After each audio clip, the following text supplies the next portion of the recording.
आदिशक्ती तुळजा भवानी.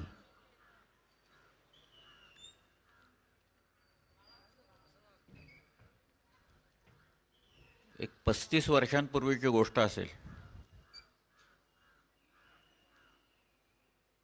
मी आसाममध्ये ब्रह्मपुत्राच्या काठावर उभा होतो.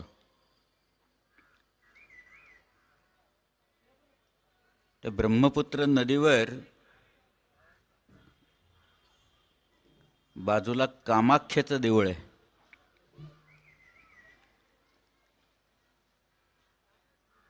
ते देऊळ जिथं आहे तिथं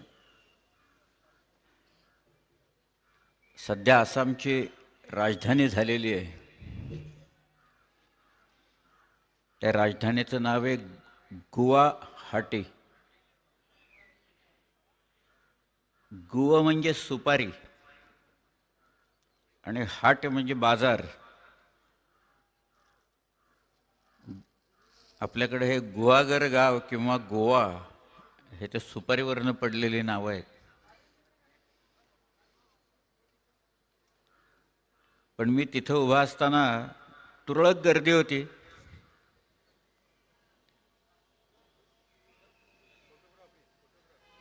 थोडे तटबंदी मला दिसत होती. एखादा बुरुज आहे, पलीकडे एक छोटी तटबंदी आहे, इथं तटबंदी आहे, पडलेल्या होत्या सगळ्या.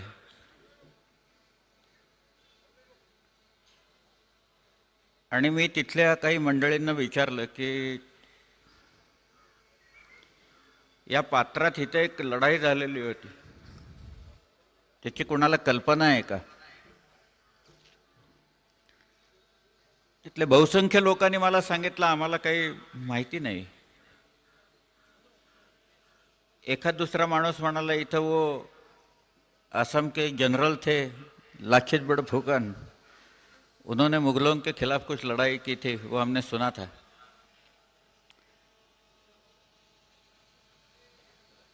त्यांना मी ती लढाई समजावून सांगितली.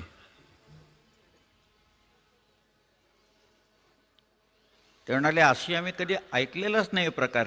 म्हटलं याच्या पुढे जाऊन मला तुम्हाला असं सांगायचं आहे की ती लढाई लाचित बडफुकन या अहोम राजांच्या सेनापतीनं मुघलांच्या विरुद्ध जिंकली आणि पात्रातली नाविक लढाई होती.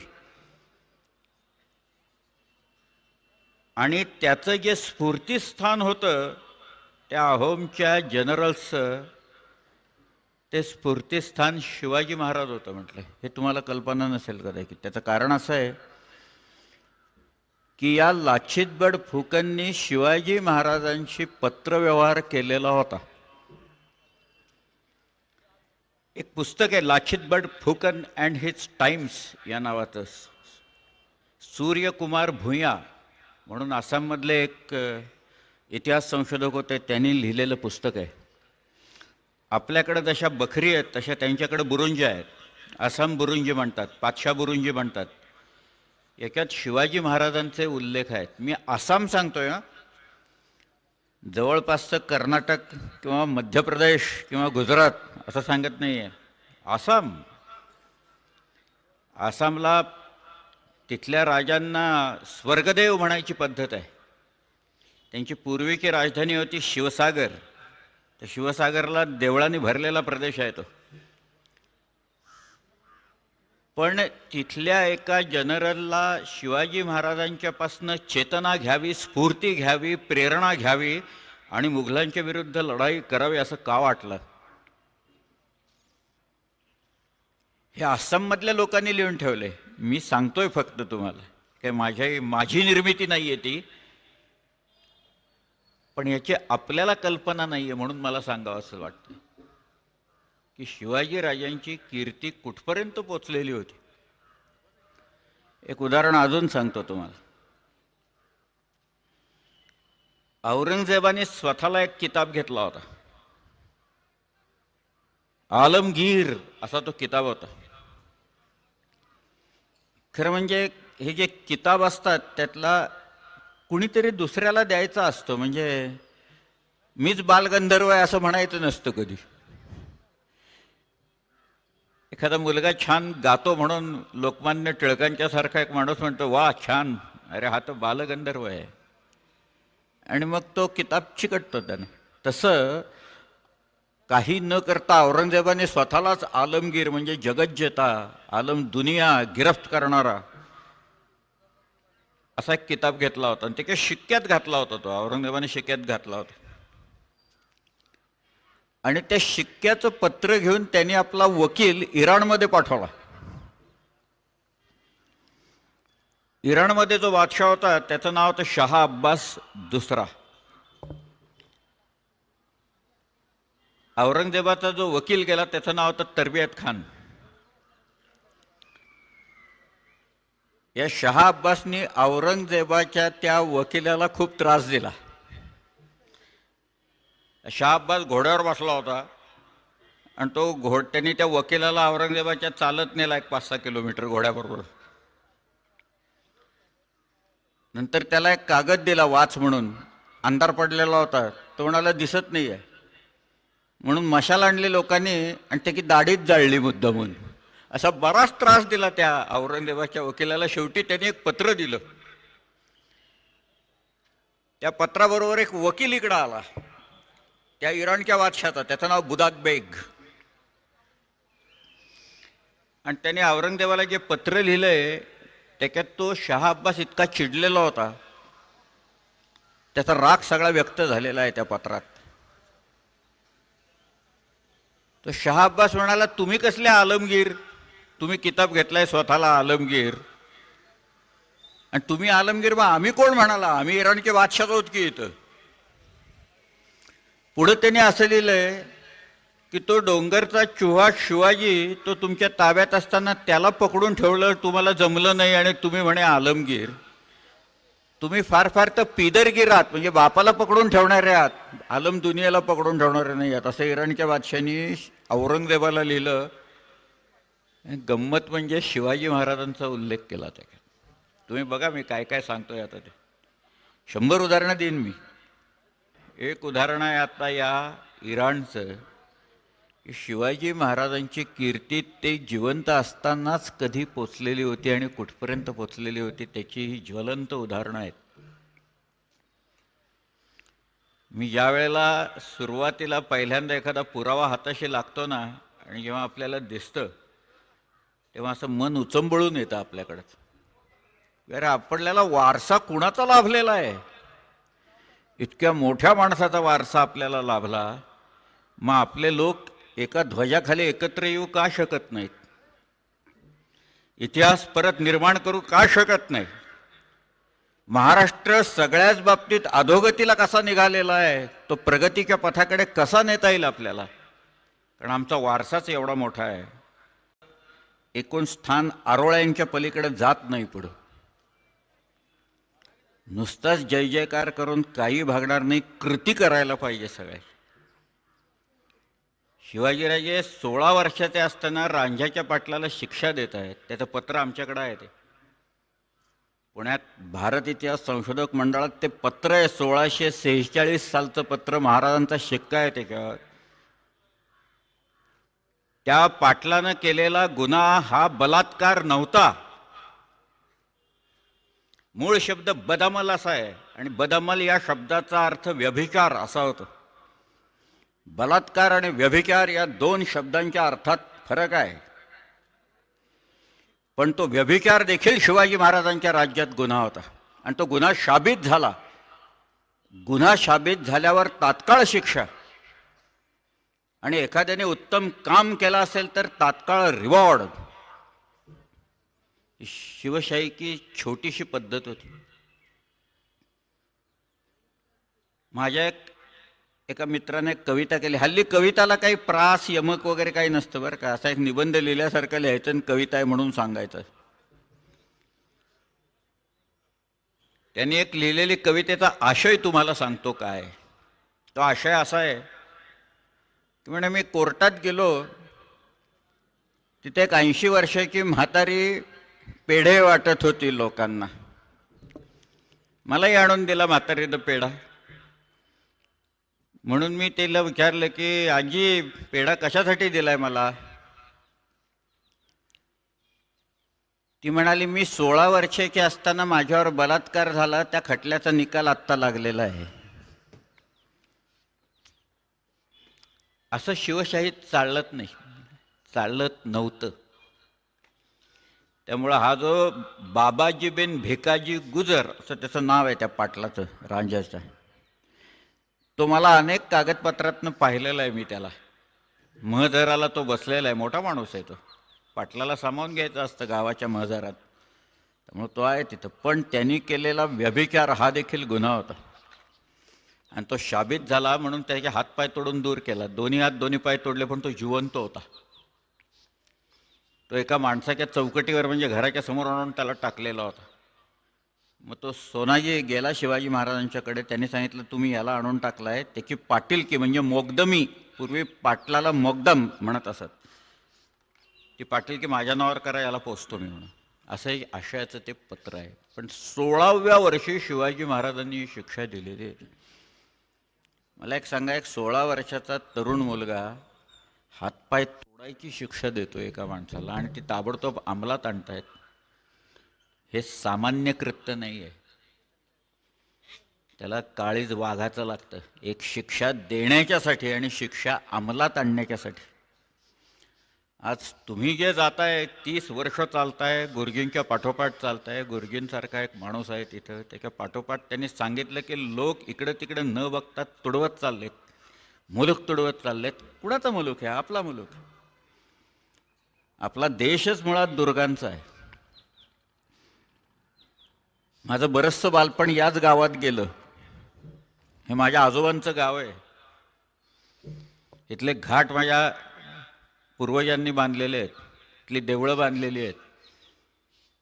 हे इथलं बावधन दिसतंय मला इथं समोर. पलीकडे विराटगड पाहिला मी. यवाईचं नावच विराट नगरी असं आहे. पुढं गेलं की धोम आहे, इथं पांडवगड दिसतोच आपल्याला. थोडं पुढं गेलं की वैराटगड, इथे चंदन आणि वंदन नावाचे 2 किल्ले आहेत. चवणेश्वर आहे, मी त्या चवणेश्वराची रांग आहे डोंगराची, तिथल्या देवळात जाऊन राहिलोय तिथं.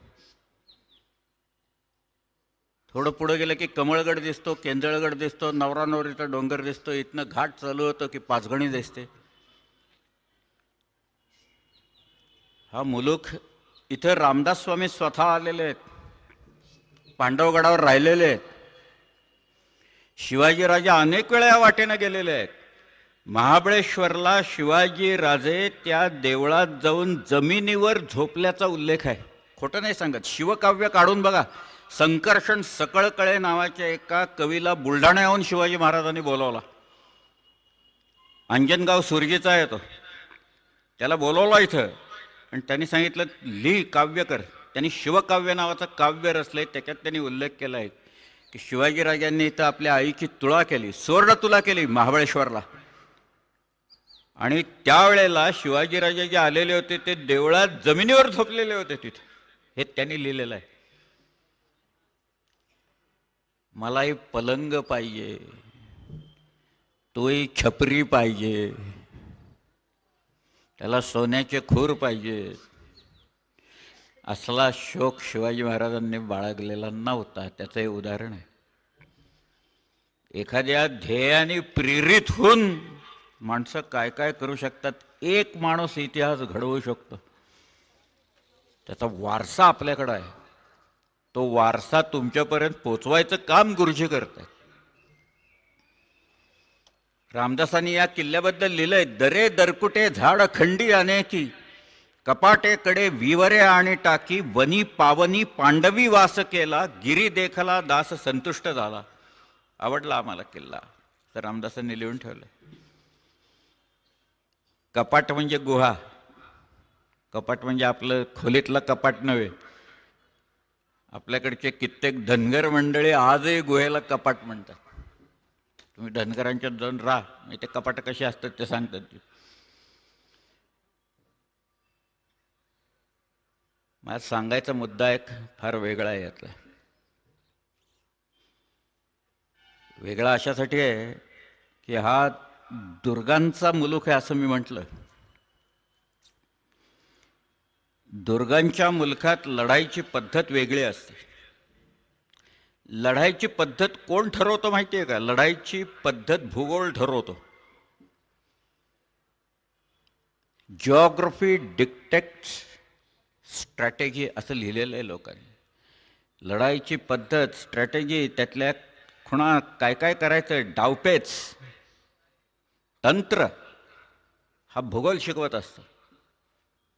आज भारतात प्रकार असा आहे, विंध्याच्या खाली डोंगर रांगा आहेत आणि विंध्याच्या वर जर का आपण गेलो की सगळा सपाट मुलूक आहे. आणि आमची फौज कुठं पोचली? 1758 आमच्या फौजा खैबरखिंडीत पोचल्या. 1742 बंगालमध्ये पोचल्या. म्हणजे इथली सगळी गनिमी काव्याची लढाईची पद्धत सोडून आपल्या फौजा गेल्या सपाट मैदानावर लढाया मारत मारत गेल्यावर.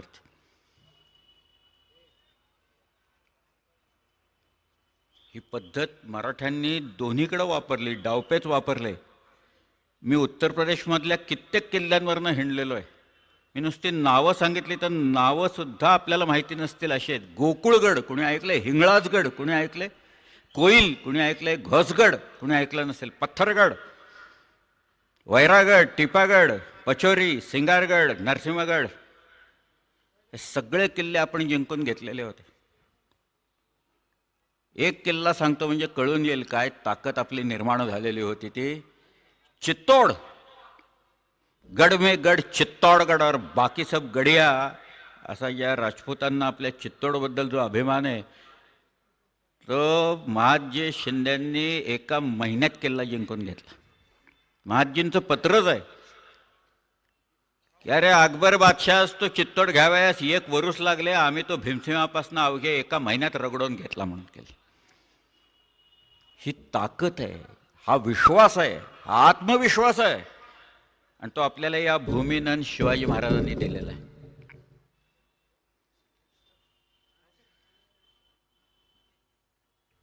आज हे दुर्ग आपण हिंडतोय, त्या दुर्गावर गेल्याच्या नंतर दुर्गांची बांधणी कशी असते.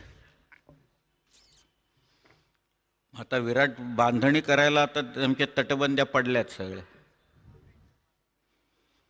इंग्रजांनी तुमच्या वारशावरच घाव घातले. आधी मुघलांनी घातले, मग इंग्रजांनी घातले. खलजींच्या पासून ज्या स्वाऱ्या सुरू झाल्या दक्षिणेत त्या थांबल्याच नाहीत कधी.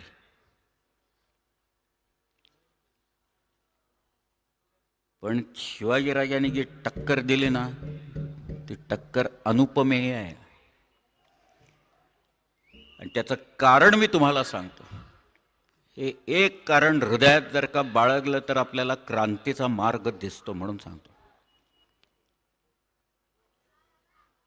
आपल्याला क्रांती करणारा, भारतवर्षात क्रांती करणारा सगळ्यात आद्य क्रांतिकारक ज्याने 18 चौकांचा पोवाडा पहिल्यांदा लिहिला तो श्रीकृष्ण क्रांतिकारक आहे.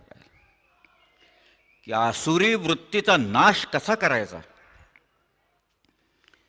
श्रीकृष्णाला एकट्याला शक्य होतं. एक सुदर्शन टाकलं असतं तर कौरवांचा पूर्ण नाश झाला असता, एका क्षणात नाश झाला असता.